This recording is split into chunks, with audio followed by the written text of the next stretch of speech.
आपण केलं.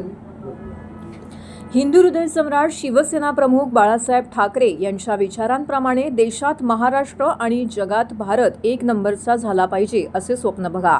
विद्यार्थ्यांनी सकारात्मक दृष्टिकोन ठेवून जीवनामध्ये यशस्वी व्हायचे असल्यास पाया भक्कम करा, असा सल्ला चाणक्य मंडळ परिवाराचे संस्थापक माजी IAS अधिकारी अविनाश धर्माधिकारी यांनी ठाण्यातील विद्यार्थ्यांना दिला आहे. शिवसेना प्रमुख बाळासाहेब ठाकरे यांच्या जन्मशताब्दी निमित्त ठाण्यामध्ये स्पर्धा परीक्षा आणि करिअर घडवू इच्छिणाऱ्या विद्यार्थ्यांसाठी एका विशेष शिबिराचं आयोजन करण्यात आलं होतं. शिवसेना ठाणे जिल्हा शाखा, आनंद चॅरिटेबल ट्रस्ट आणि चाणक्य मंडळ परिवार यांच्या संयुक्त विद्यमाने हे शिबिर गडकरी रंगायतन येथे शनिवारी उत्साहात संपन्न झाले. या कार्यक्रमाचे आयोजक शिवसेना ठाकरे पक्षाचे नेते माजी खासदार राजन विचारे यांनी केलं होतं. या कार्यक्रमाला शिवसेनेचे ठाणे जिल्हा प्रमुख केदार दिघे, युवा सेना सचिव आमदार वरुण सरदेसाई, ठाणे लोकसभा संपर्क प्रमुख आदित्य शिरोडकर, शहर प्रमुख अनिश गाडवे, ओवळा माजीवाडा संपर्क प्रमुख नरेश मनेरा, ठाणे पालिकेचे नगरसेवक शहाजी खुसपे यांच्यासह हजारो विद्यार्थी, पालक, शिक्षक उपस्थित होते.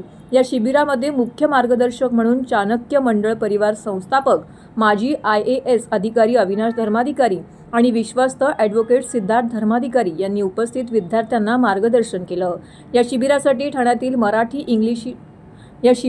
ठाण्यातील मराठी इंग्रजी माध्यम शाळेतील विद्यार्थ्यांनी सहभाग घेतला. छत्रपती शिवाजी महाराज होऊन गेले म्हणून आज हिंदुस्थान शिल्लक आहे. प्रत्येक विद्यार्थ्याने छत्रपतींचा कणभर गुण प्रत्येक विद्यार्थ्याने आपल्या जीवनात अंगीकारला तर बदल नक्कीच घडणार, असं मत यावेळी अविनाश धर्माधिकारी यांनी व्यक्त केले.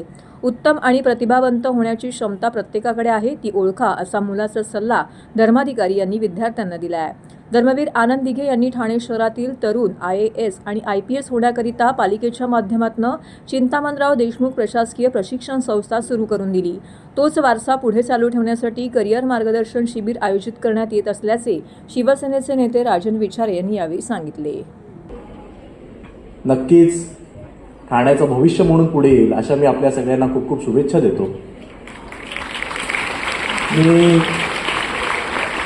मी म्हणालो तसं 10वीमध्ये मला बरे मार्क मिळाले. त्यानंतर सायन्स घ्यायचं ठरवलं. 11वी-12वीमध्ये सायन्समध्ये बरे मार्क मिळाले. CETची परीक्षा दिली. CETच्या परीक्षेनंतर तुमच्यापैकी सुद्धा तुमच्या पालकांनी, खूप लोकांनी तुम्हाला सांगितलं असेल, आपल्या भारतीय पालकांची एक सवय असते की आयुष्यात काय करायचं आहे ते कर, सगळ्यात आधी इंजिनियर नाही तर डॉक्टर हो आणि मग तुला मनात जे करायचं आहे कर. तुम्हाला सुद्धा कदाचित असं सांगितलं असेल. तसं माझ्यासुद्धा पालकांनी मला सांगितलं म्हणून मी सिव्हिल इंजिनियर व्हायचं ठरवलं. धर्माधिकारी सर नंतर मी आपल्याच या नवी मुंबईच्या दत्ता मेघे कॉलेजमध्ये सिव्हिल इंजिनिअरिंगची पदवी मिळाली. 4 वर्ष तिकडे अभ्यास केला. सिव्हिल इंजिनिअरिंगची पदवी मिळवत असताना युवा सेनेचं काम साईड बाय साईड छोट्या मोठ्या प्रमाणावर मी सुरू केलं. आणि मग तिकडनं ग्रॅज्युएट होत असताना GRE परीक्षा देऊन जगातील आणि अमेरिकेतील सुप्रसिद्ध अशा ज्या विद्यापीठामध्ये महामानव भारतरत्न डॉक्टर बाबासाहेब आंबेडकर शिकले, त्या न्यूयॉर्क शहरातील अमेरिका देशातील कोलंबिया विद्यापीठामध्ये मला मास्टर्स इन सिव्हिल इंजिनिअरिंग करण्याची संधी मिळाली. आणि मग मी तिकडे गेलो.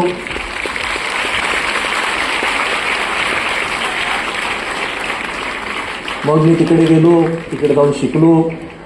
तिकडे शिकल्यानंतर तिकडे मला चांगला जॉब मिळाला. तिकडे मी 8 महिने नोकरी केली. नोकरी केल्यानंतर परत आलो. परत आल्यानंतर माझ्या वडिलांचा रिअल इस्टेटचा व्यवसाय आहे, त्यांच्यासोबत मी काम करायला लागलो. शिवसेनेचं काम करतच होतो. सांगायचं तात्पर्य एवढं,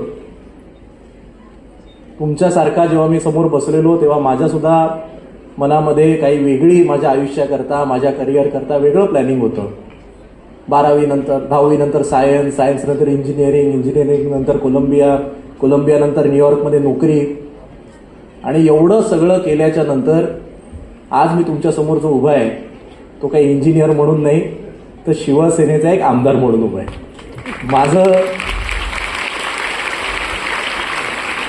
माझं सांगायचं तात्पर्य एवढंच आहे की आज तुम्हाला वेगवेगळे पर्याय ते धर्माधिकारी सरांनी सांगितले असतील.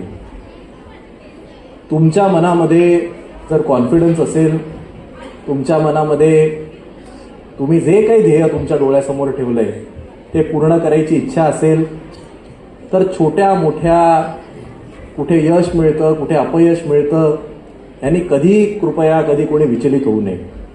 तुम्ही आता सगळे किती मला वाटतं 7वी 8वीतले मला वाटतं आहे कोण थोडेफार मोठे असतील. 10वीमध्ये कदाचित आपल्याला आवडतं ते कॉलेज मिळत नाही. मग असं वाटतं की मित्रांना चांगलं कॉलेज मिळालं मला मिळालं नाही, आता कसं होईल. 12वी नंतर पाहिजे तो कोर्स मिळत नाही. आजकाल कट ऑफ तर मला वाटतं किती 95-96% गेलेत. मग असं वाटतं सगळ्या मित्रांना ॲडमिशन मिळाली मला मिळाली नाही, आता काय होणार. आवडीचा कोर्स नाही मिळाला, त्यानंतर जिकडे जॉबला अप्लाय करतो कदाचित तो मिळत नाही. पण या कशानेही काही फरक पडत नाही, कारण मी एकाचा अभ्यास करत होतो आता वेगळंच करतोय. मोकळा वेळ जरी मिळाला, कोणी सांगितलेलं नाहीये, कोणी डोक्यावर बसलेलं नाहीये, कोणी परीक्षा आहे म्हणून नाहीये, त्याला किंवा तिला आवडतं म्हणून तो आपणहून आवडीने बायोलॉजीचं पुस्तक घेऊन बसतो. ज्यांना लक्षात घ्यायचंय त्यांच्याकरताचं पहिलं सूत्र आहेच बुद्धिमत्तेचा मत्ता कोणाही विशिष्ट जातपात धर्मपंथ याला दिलेलं नाहीये. पहिलं सूत्र आहे सर्वजण बुद्धिमान आहेत. तिसरं सूत्र आहे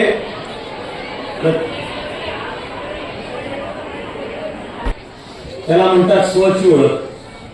चौथं सूत्र आहे त्या निवडलेल्या क्षेत्रात उत्तम, आणि मी चाणक्य मंडल परिवारामध्ये तरी त्याला नाव देतो आचाराची त्रिसूत्री. की जशी विचाराची त्रिसूत्री सांगितली होती, विचाराची म्हणजे स्वतःला ओळख, त्यानुसार क्षेत्र निवड, तरी त्यामध्ये उत्तम आणि प्रतिभावंत कसं व्हायचं की आपण चाणक्य मंडल परिवारात आणि समाजात 3 ते ऍक्शन पॉइंट आहेत.